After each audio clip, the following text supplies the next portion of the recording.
Olá, seja bem-vindo, seja bem-vinda a mais um vídeo no canal Ouvido Mágico. Esse é o 10º capítulo do livro O Cortiço, de Aloísio Azevedo, publicado pela primeira vez em 1890. Antes, não esqueça de se inscrever no canal, deixar um joinha e, se puder me ajudar, meu Pix e o Apoia-se estarão na descrição e no primeiro comentário. Boa história!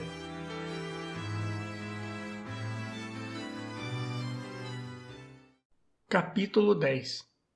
No outro dia, a casa do Miranda estava em preparos de festa.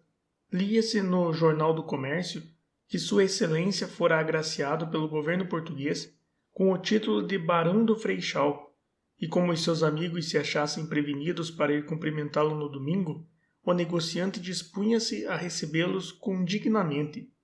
Do cortiço, onde esta novidade causou sensação, via-se nas janelas do sobrado, abertas de par em par, surgir de vez em quando Leonor ou Isaura, a sacudirem tapetes e capachos, batendo-lhes em cima com um pau, os olhos fechados, a cabeça torcida para dentro por causa da poeira que a cada pancada se levantava, como fumaça de um tiro de peça. Chamaram-se novos criados para aqueles dias. No salão da frente, pretos lavavam o soalho, e na cozinha havia rebuliço.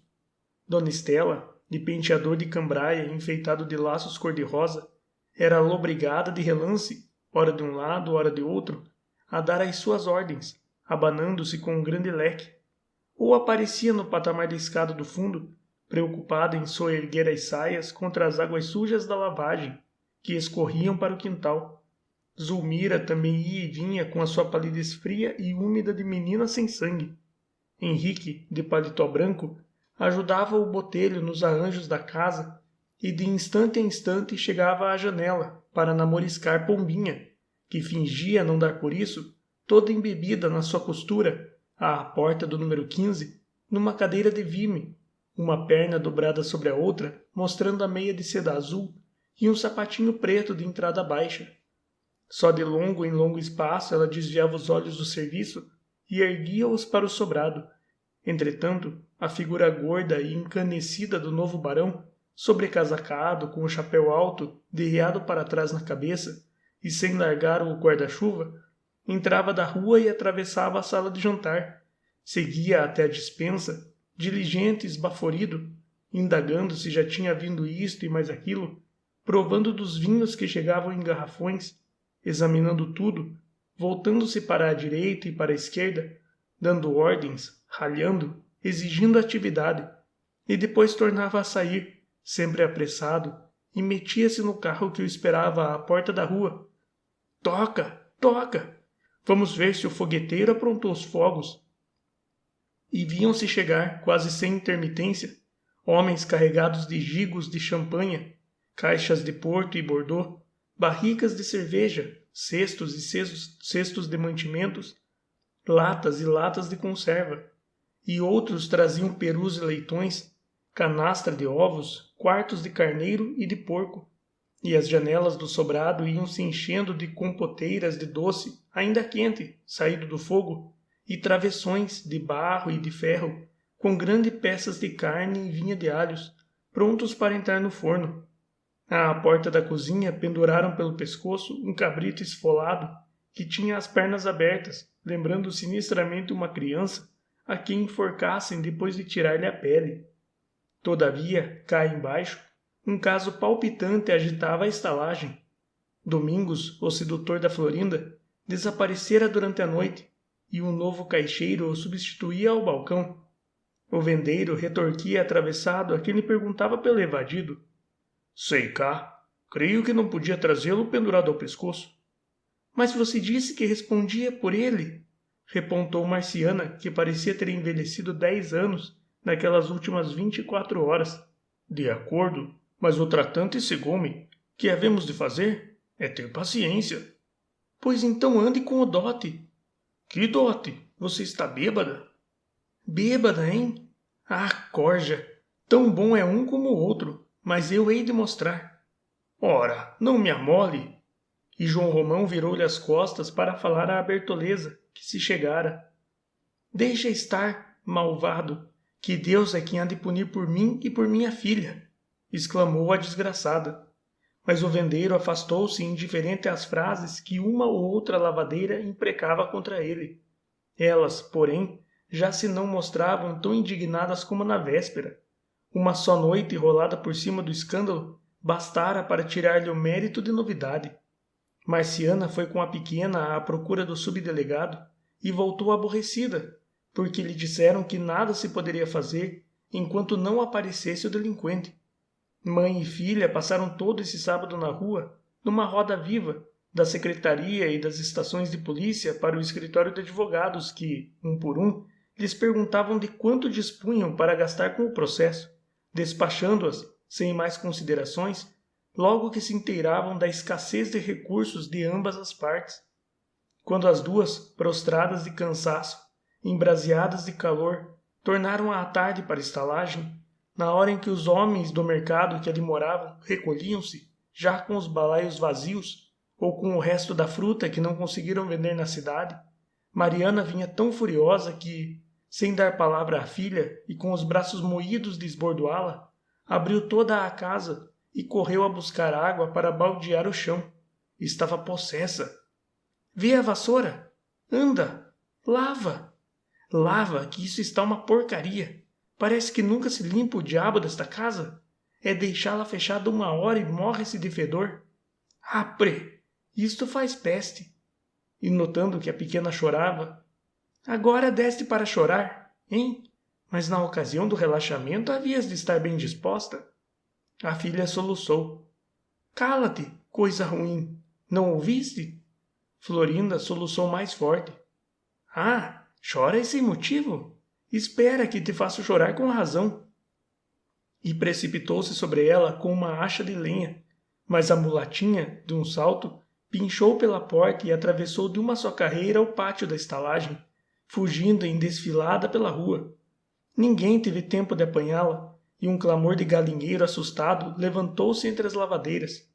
Marciana foi até o portão, como uma doida, e compreendendo que a filha a abandonava, desatou por sua vez a soluçar de braços abertos, olhando para o espaço. As lágrimas saltavam-lhe pelas rugas da cara, e logo, sem transição, disparou da cólera que a convulsionava desde a manhã da véspera, para cair numa dor humilde e enternecida de mãe que perdeu o filho. Para onde iria ela, meu pai do céu? Pois você desde ontem que bate na rapariga, disse-lhe a Rita. Fugiu-lhe e é bem feito. Que diabo! Ela é de carne, não é de ferro. Minha filha! É bem feito. Agora chore na cama, que é lugar quente. Minha filha! Minha filha! Ninguém quis tomar o partido da infeliz, à exceção da cabocla velha, que foi colocar-se perto dela, fitando-a imóvel com seu desvairado olhar de bruxa feiticeira. Marciana arrancou-se da abstração plangente em que caíra para arvorar-se terrível defronte da venda, apostrofando com a mão no ar e a carapinha desgrenhada. Este galego é que teve a culpa de tudo. Maldito sejas tu, ladrão. Se não me deres conta de minha filha, malvado, pego-te fogo na casa. A bruxa sorriu sinistramente ao ouvir estas últimas palavras. O vendeiro chegou à porta e ordenou em tom seco a Marciana que despejasse o número 12. É andar! É andar! Não quero esta berraria aqui. Bico ou chamo um urbano. Dou-lhe uma noite. Amanhã pela manhã. Rua. Ah, ele esse dia estava intolerante com tudo e com todos. Por mais de uma vez mandara Bertoleza a coisa mais imunda, apenas porque esta lhe fizera algumas perguntas concernentes ao serviço. Nunca o tinha visto assim, tão fora de si, tão cheio de repelões. Nem parecia aquele mesmo homem inalterável, sempre calmo e metódico. E ninguém seria capaz de acreditar que a causa de tudo isso era o fato de ter sido Miranda agraciado com o título de barão. Sim, senhor, aquele taverneiro, na aparência tão humilde e tão miserável, aquele sovina que nunca saíra dos seus tamancos e da sua camisa de riscadinho de Angola, aquele animal que se alimentava pior que os cães, para pôr de parte tudo que ganhava ou extorquia, aquele ente atrofiado pela cobiça e que parecia ter abdicado dos seus privilégios e sentimentos de homem, Aquele desgraçado que nunca jamais amara senão o dinheiro, invejava agora o Miranda. Invejava-o deveras, com dobrada amargura do que sofrera o marido de Dona Estela, quando, por sua vez, o invejara a ele. Acompanhara-o desde que o Miranda viera habitar o sobrado com a família. Vira-o nas felizes ocasiões da vida, cheio de importância, cercado de amigos e rodeado de aduladores. Vira-o dar festas e receber em sua casa as figuras mais salientes da praça e da política. Vira-o luzir como um grosso peão de ouro, girando por entre damas da melhor e mais fina sociedade fluminense. Vira-o meter-se em altas especulações comerciais e sair-se bem. Vira seu nome figurar em várias corporações de gente escolhida e em subscrições, assinando belas quantias. Vira-o fazer parte de festas de caridade e festas de regozijo nacional. Vira-o elogiado pela imprensa e aclamado como homem de vistas largas e grande talento financeiro. Vira-o, enfim, em todas as suas prosperidades e nunca lhe tivera inveja. Mas agora, estranho deslumbramento, quando o vendeiro leu no Jornal do Comércio que o vizinho estava barão. Barão! Sentiu tamanho calafrio em todo o corpo que a vista, por um instante, se lhe apagou dos olhos. Barão! E durante todo o santo dia não pensou noutra coisa. Barão! Com esta é que ele não contava. E defronte da sua preocupação, tudo se convertia em comendas e crachás. Até os modestos 2 vinténs de manteiga, que media sobre um pedaço de papel de embrulho para dar ao freguês, transformava-se de simples mancha amarela em opulenta insígnia de ouro, cravejada de brilhantes. À noite, quando se estirou na cama ao lado da Bertoleza, para dormir, não pôde conciliar o sono. Por toda a miséria daquele quarto sórdido, pelas paredes imundas, pelo chão enlameado de poeira e sebo, nos tetos funebremente velados pelas teias de aranha, estrelavam pontos luminosos que se iam transformando em grã-cruzes, em hábitos e veneras de toda ordem e espécie. E em volta do seu espírito, pela primeira vez alucinado, um turbilhão de grandezas que ele mal conhecia e mal podia imaginar, perpassou vertiginosamente em ondas de seda e rendas, veludo e pérolas, colos e braços de mulheres seminuas, num fremir de risos e espumar aljofrado de vinhos cor de ouro, e nuvens de caudas de vestidos e abas de casaca lá iam rodando deliciosamente ao som de langorosas valsas e à luz de candelabros de 1000 velas de todas as cores, e carruagens desfilavam reluzentes com uma coroa à portinhola, o cocheiro teso de libré, sopeando parelhas de cavalos grandes, e intermináveis mesas estendiam-se serpenteando a perder de vista, acumuladas de iguarias, numa encantadora confusão de flores, luzes, baixelas e cristais, cercadas de um e de outro lado por luxuoso renque de convivas, de taça em punho, brindando o anfitrião. E porque nada disso o vendeiro conhecia de perto, mas apenas pelo ruído namorador e fátuo, ficava deslumbrado com o seu próprio sonho. Tudo aquilo que agora lhe deparava o delírio, até isso lhe passara pelos olhos ou lhe chegara aos ouvidos, como o eco e reflexo de um mundo inatingível e longínquo, um mundo habitado por seres superiores, um paraíso de gozos excelentes e delicados que os seus grosseiros sentidos repeliam, um conjunto harmonioso e discreto de sons e cores mal definidas e vaporosas, um quadro de manchas pálidas e sussurrantes, sem firmezas de tintas nem contornos, em que se não determinava o que era pétala de rosa ou asa de borboleta, murmúrio de brisa ou ciclar de beijos. Não obstante, ao lado dele, a crioula roncava, de papo para o ar, gorda, estrompada de serviço, tresandando a uma mistura de suor com cebola crua e gordura podre. Mas João Romão nem dava por ela.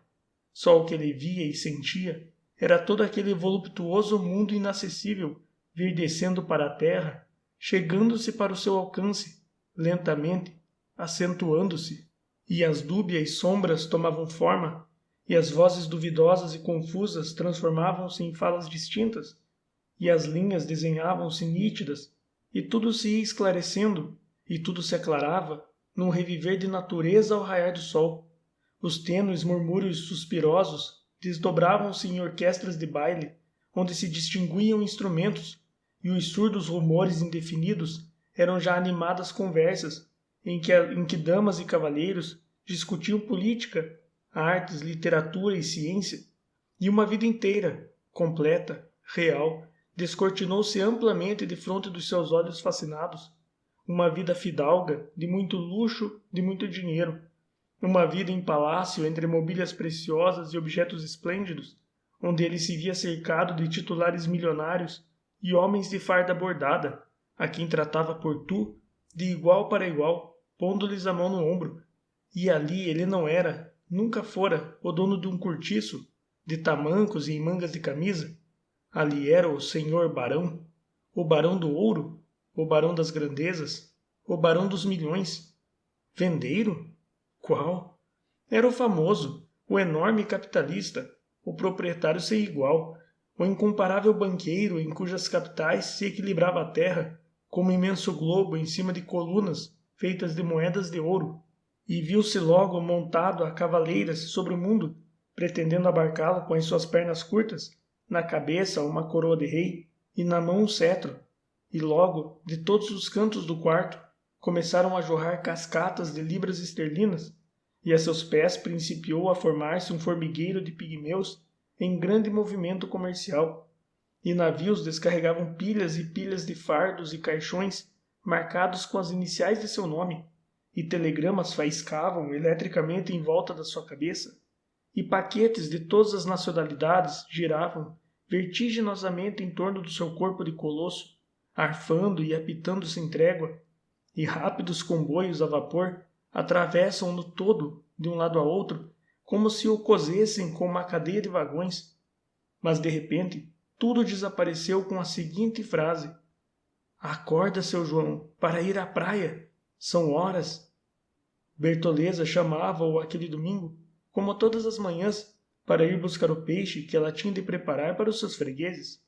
João Romão, com medo de ser iludido, não confiava nunca aos empregados a menor compra a dinheiro. Nesse dia, porém, não se achou com ânimo de deixar a cama e disse à amiga que mandasse o Manuel. Seriam 4 da madrugada. Ele conseguiu então passar pelo sono. Às 6 estava de pé. Defronte, a casa do Miranda resplandecia já. Içaram-se as bandeiras nas janelas da frente. Mudaram-se as cortinas. Armaram-se florões de murta à entrada. E recamaram-se de folhas de mangueira o corredor e a calçada. Dona Estela mandou soltar foguetes e queimar bombas ao romper da alvorada. Uma banda de música, em frente à porta do sobrado, tocava desde essa hora. O barão madrugara com a família, todo de branco, com uma gravata de rendas, brilhantes no peito da camisa. Chegava de vez em quando a uma das janelas, ao lado da mulher ou da filha, agradecendo para a rua, e limpava a testa com o lenço. Acendia charutos, risonho, feliz, resplandecente. João Romão via tudo isto com o coração moído. Certas dúvidas aborrecidas entravam-lhe agora a roer por dentro. Qual seria o melhor e o mais acertado? Ter vivido como ele vivera até ali, curtindo privações, em tamancos e mangas de camisa? Ou ter feito como o Miranda, comendo boas coisas e gozando à farta? Estaria ele, João Romão, habilitado a possuir e desfrutar tratamento igual ao do vizinho? Dinheiro não lhe faltava para isso. Sim, de acordo, mas teria ânimo de gastá-lo assim, sem mais nem menos? Sacrificar uma boa porção de contos de réis, tão penosamente acumulados, em troca de uma teteia para o peito? Teria ânimo de dividir o que era seu, tomando esposa, fazendo família e cercando-se de amigos? Teria ânimo de encher de finas iguarias e vinhos preciosos a barriga dos outros, quando até ali fora tão pouco condescendente para com a própria? E caso resolvesse mudar de vida radicalmente, unir-se a uma senhora bem educada e distinta de maneiras, montar um sobrado como o do Miranda e volver-se titular, estaria apto para o fazer? Poderia dar conta do recado? Dependeria tudo isso somente da sua vontade? Sem nunca ter vestido um paletó, como vestiria uma casaca? Com aqueles pés deformados pelo diabo dos tamancos, criados à solta, sem meias, como calçaria sapatos de baile? E suas mãos, calosas e maltratadas, duras como as de um cavouqueiro, como se ajeitariam com a luva? E isso ainda não era tudo. O mais difícil seria o que tivesse de dizer aos seus convidados. Como deveria tratar as damas e cavalheiros em meio de um grande salão cheio de espelhos e cadeiras douradas? Como se arranjaria para conversar sem dizer barbaridades? E um desgosto negro e profundo assoberbou-lhe o coração. Um desejo forte de querer saltar e um medo invencível de cair e quebrar as pernas. Afinal, a dolorosa desconfiança de si mesmo e a terrível convicção da sua impotência para pretender outra coisa que não fosse ajuntar dinheiro, e mais ainda, sem saber para quê e com o que fim, acabaram azedando-lhe de todo a alma e tingindo de fel a sua ambição e despolindo o seu ouro. Fora uma besta, pensou de si próprio, amargurado, uma grande besta. Pois não, por que em tempo não tratara de habituar-se logo a certo modo de viver, como faziam tantos outros seus patrícios e colegas de profissão? Por que, como eles, não aprendera a dançar e não frequentar sociedades carnavalescas, e não fora de vez em quando à Rua do Ouvidor, e aos teatros e bailes, e corridas e a passeios? Por que se não habituara com as roupas finas, e com o calçado justo, e com a bengala, e com o lenço, e com o charuto, e com o chapéu, e com a cerveja, e com tudo que os outros usavam naturalmente, sem precisar de privilégio para isso? Maldita economia! Teria gasto mais, é verdade. Não estaria tão bem, mas, ora, adeus, estaria habilitado a fazer do meu dinheiro o que bem quisesse. Seria um homem civilizado. Você deu hoje para conversar com as almas, seu João? Perguntou-lhe Bertoleza, notando que ele falava sozinho, distraído do serviço. Deixe, não me amole você também. Não estou bom hoje. Oh, gentes, não falei por mal, credo. Está bem, basta. E o seu mau humor agravou-se pelo correr do dia. Começou a implicar com tudo. Arranjou logo uma pega à entrada da venda com o fiscal da rua, pois ele era lá algum parvo que tivesse medo de ameaças de multas. Se o bolas do fiscal esperava comê-lo por uma perna, como costumava fazer com os outros, que experimentasse, para ver só quanto lhe custaria a festa. E que ele não rosnasse muito, que ele não gostava de cães à porta. Era andar. Pegou-se depois com a machona, por causa de um gato desta que, a semana passada, lhe fora ao tabuleiro do peixe frito. Parava defronte das tinas vazias, encolerizado, procurando pretextos para ralhar. Mandava, com um berro, saírem as crianças de seu caminho. Que praga de piolhos! Ah, redemônio! Nunca vira gente tão danada para parir. Pareciam ratas. Deu um encontrão no velho Libório. Sai tu também do caminho, fona de uma figa. Não sei que diabo fica fazendo cá no mundo um caco velho como este, que já não presta para nada. Protestou contra os galos de um alfaiate, que se divertia a fazê-los brigar, no meio de grande roda entusiasmada e barulhenta. Vituperou os italianos, porque estes, na alegre independência do domingo, tinham à porta da casa uma esterqueira de cascas de melancia e laranja, que eles comiam tagarelando, assentados sobre a janela e a calçada. Quero isto limpo, bramava furioso. Está pior que um chiqueiro de porcos. Apre! Tomara que a febre amarela os lamba a todos. Maldita raça de carcamanos. Hão de trazer-me isto aciado, ou vai tudo para o olho da rua. Aqui mando eu. Com a pobre velha marciana, que não tratara de despejar o número 12, conforme a intimação da véspera, a sua fúria tocou ao delírio. A infeliz, desde que Florinda lhe fugira, levava a choramingar e maldizer-se, monologando com persistência maníaca. Não pregou o olho durante toda a noite. Saíra e entrara na estalagem mais de 20 vezes, irrequieta, ululando, como uma cadela a quem roubaram o cachorrinho. Estava apatetada. Não respondia às perguntas que lhe dirigiam.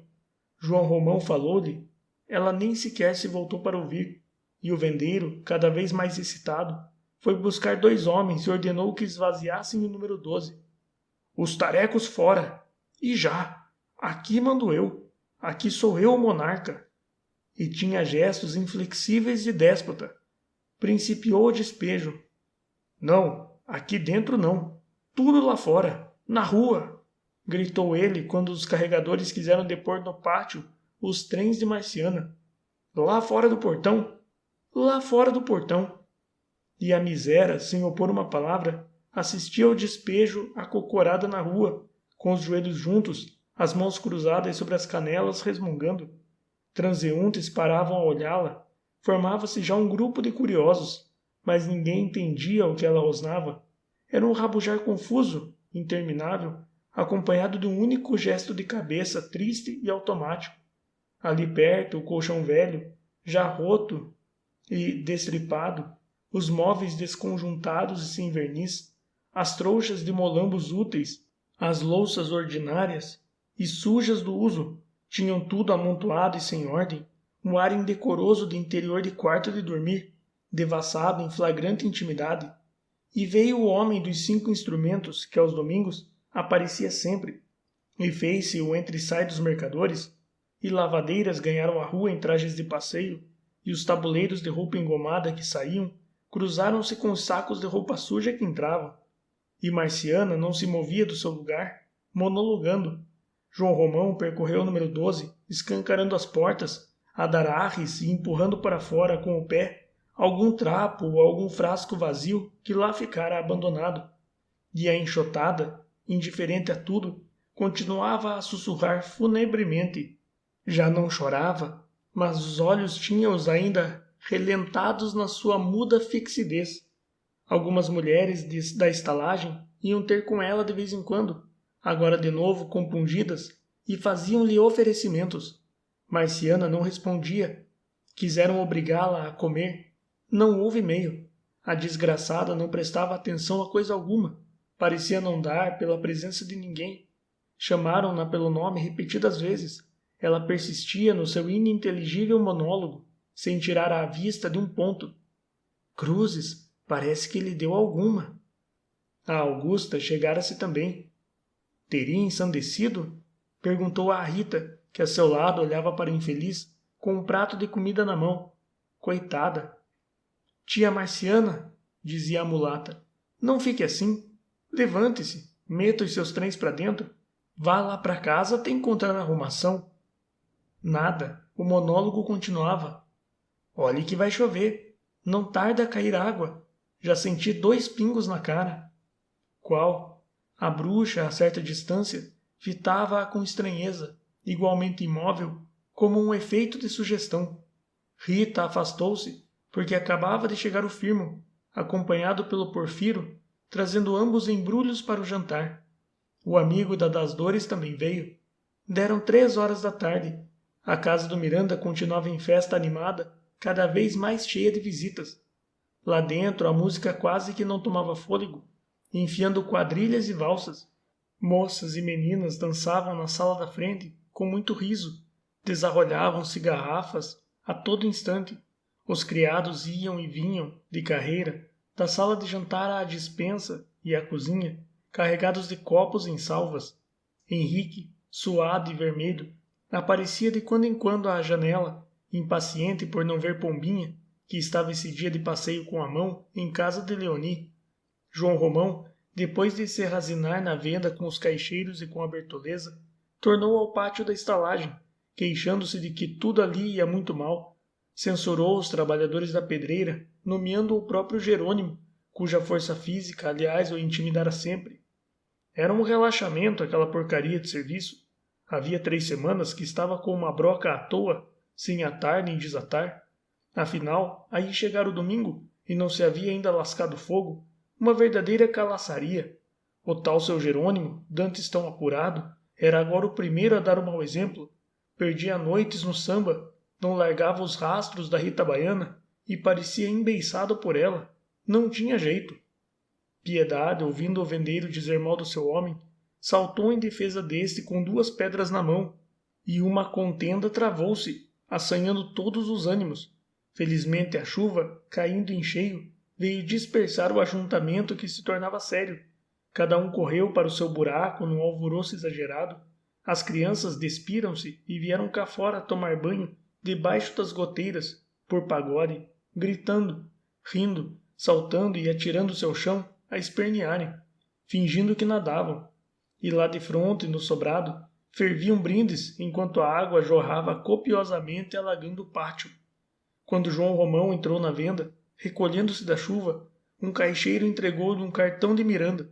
Era um convite para ir à noite tomar uma chávena de chá. O vendeiro, a princípio, ficou lisonjeado com o obséquio, primeiro desse gênero que em sua vida recebia, mas logo depois voltou-lhe a cólera, com mais ímpeto ainda. Aquele convite irritava-o como um ultraje, uma provocação. Por que o Pulha o convidara, devendo saber que ele de certo lá não ia? Para que, se não para o enfrenesiar ainda mais do que já estava? Seu Miranda que fosse à tábua, com a sua festa e com os seus títulos. Não preciso dele para nada, exclamou o vendeiro. Não preciso, nem dependo de nenhuma safardana. Se gostasse de festas, dava-as eu. No entanto, começou a imaginar como seria, no caso que estivesse prevenido de roupa e aceitasse o convite. Figurou-se bem vestido, de pano fino, com uma boa cadeia de relógio, uma gravata com alfinete de brilhantes, e viu-se lá em cima, no meio da sala, a sorrir para os lados, prestando atenção a um, prestando atenção a outro, discretamente silencioso e afável, sentindo que o citavam dos lados, em voz mortiça e respeitosa, como um homem rico, cheio de independência, e adivinhava os olhares aprobativos das pessoas sérias, os óculos curiosos das velhas assestados sobre ele, procurando ver se estaria ali um bom arranjo para uma das filhas de menor cotação. Nesse dia, serviu mal e porcamente aos fregueses, tratou aos repelões a Bertoleza e, quando já às 5 horas, deu com a marciana que, uns negros por compaixão, haviam arrastado para dentro da venda, disparatou. Ora, bolas, para que diabo me metem em casa este estupor? Gosto de ver tais caridades com o que é dos outros. Isto aqui não é acoito de vagabundos. E como um polícia, todo encharcado de chuva, entrasse para beber um gole de Paraty, João Romão voltou-se para ele e disse-lhe: Camarada, esta mulher é gira, não tem domicílio e eu não hei de, quando fechar a porta, ficar com ela aqui dentro da venda. O soldado saiu e daí a coisa de 1 hora, Marciana era carregada para o xadrez, sem o menor protesto e sem interromper o seu monólogo de demente. Os cacaréus foram recolhidos ao depósito público por ordem do inspetor do quarteirão, e a bruxa era a única que parecia deveras impressionada com tudo aquilo. Entretanto, a chuva cessou completamente, o sol reapareceu como para despedir-se, andorinhas esgavoitaram no ar, e o cortiço palpitou inteiro na trêfega alegria do domingo. Nas salas do barão, a festa engrossava, cada vez mais estrepitosa. De vez em quando vinha de lá uma taça quebrar-se no pátio da estalagem, levantando protestos e surriadas. A noite chegou muito bonita, com um belo luar de lua cheia, que começou ainda com o crepúsculo, e o samba rompeu mais forte e mais cedo que de costume, incitado pela grande animação que havia em casa do Miranda. Foi um forrobodó valente. A Rita Baiana essa noite estava de veia para a coisa, estava inspirada, divina, nunca dançara com tanta graça e tamanha lubricidade. Também cantou, e cada verso que vinha da sua boca de mulata era um arrulhar choroso de pomba no cio, e o Firmo, bêbado de volúpia, enroscava-se todo ao violão, e o violão e ele gemiam com o mesmo gosto, grunhindo, ganindo, miando, com todas as vozes de bichos sensuais, num desespero de luxúria que penetrava até o tutano com línguas finíssimas de cobra. Jerônimo não pôde conter-se. No momento em que a baiana, ofegante de cansaço, caiu exausta, assentando-se ao lado dele, o português segredou-lhe com a voz estrangulada de paixão: Meu bem, se você quiser estar comigo, dou uma perna ao demo. O mulato não ouviu, mas notou o cochicho e ficou, de má cara, a rondar disfarçadamente o rival. O canto e a dança continuavam, todavia, sem afrouxar. Entrou a das dores. Neném e mais uma amiga sua, que fora passar o dia com ela, rodavam de mãos nas cadeiras, rebolando em meio de uma volta de palmas cadenciadas, no acompanhamento do ritmo requebrado da música. Quando o marido de Piedade disse um segundo cochicho à Rita, Firmo precisou empregar grande esforço para não ir logo às do cabo. Mas lá pelo meio do pagode, a baiana caíra na imprudência de derrear-se toda sobre o português e soprar no segredo, requebrando os olhos. Firmo, de um salto, aprumou-se então defronte dele medindo-o de alto a baixo com um olhar provocador e atrevido. Jerônimo, também posto de pé, respondeu altivo com um gesto igual. Os instrumentos calaram-se de logo. Fez-se um profundo silêncio. Ninguém se mexeu do lugar em que estava, e no meio da grande roda, iluminados amplamente pelo capitoso luar de abril, os dois homens perfilados defronte um do outro olhavam sem desafio. Jerônimo era alto, espadaúdo, construção de touro, pescoço de Hércules, punho de quebrar um coco com um murro. Era a força tranquila, o pulso de chumbo. O outro, franzino, um palmo mais baixo que o português, pernas e braços secos, agilidade de maracajá. Era a força nervosa. Era o arrebatamento que tudo desbarata no sobressalto do primeiro instante. Um, sólido e resistente. O outro, ligeiro e destemido, mas ambos corajosos. Senta, senta! Nada de rolo. Segue a dança! Gritaram em volta. Piedade erguera-se para arredar o seu homem dali. O cavouqueiro afastou-a com um empurrão, sem tirar a vista de cima do mulato. Deixa-me ver o que quer de mim este cabra, rosnou ele. Dar-te um banho de fumaça, galego ordinário, respondeu Firmo, frente a frente, agora avançando e recuando, sempre com um dos pés no ar, e bamboleando todo o corpo e meneando os braços, como preparado para agarrá-lo. Jerônimo, esbravecido pelo insulto, cresceu para o adversário com um soco armado. O cabra, porém, deixou-se cair de costas rapidamente, firmando-se nas mãos o corpo suspenso, a perna direita levantada, e o soco passou por cima, varando espaço, enquanto o português apanhava no ventre um pontapé inesperado. Canalha! Berrou o possesso, e ia precipitar-se em cheio sobre o mulato, quando uma cabeçada o atirou no chão. Levanta-te, que não dou em defuntos! Exclamou o Firmo, de pé, repetindo a sua dança de todo o corpo. O outro erguera-se logo e mal se tinha equilibrado, já uma rasteira o tombava para a direita, enquanto da esquerda ele recebia uma tapona na orelha. Furioso, desferiu um novo soco, mas o capoeira deu para trás um salto de gato e o português sentiu um pontapé nos queixos. Espirrou-lhe sangue da boca e das ventas. Então fez-se um clamor medonho. As mulheres quiseram se meter de permeio, porém o cabra as emborcava com rasteiras rápidas, cujo movimento de pernas apenas se percebia. Um horrível sarrilho se formava. João Romão fechou às pressas a porta da venda e trancou o portão da estalagem, correndo depois para o lugar da briga.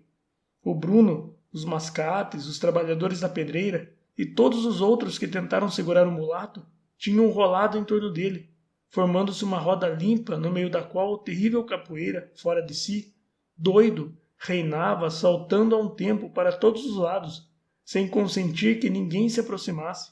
O terror arrancava gritos agudos. Estavam já todos assustados, menos a Rita que, a certa distância, via, de braços cruzados, aqueles dois homens a se baterem por causa dela. Um ligeiro sorriso encrespava-lhe os lábios. A lua escondera-se, mudara o tempo. O céu, de limpo que estava, fizera-se cor de louça. Sentia-se um vento úmido de chuva. Piedade berrava reclamando polícia. Tinha levado um troca-queixos do marido, porque insistia em tirá-lo da luta. As janelas do Miranda acumulavam-se de gente. Ouviam-se apitos, soprados com desespero.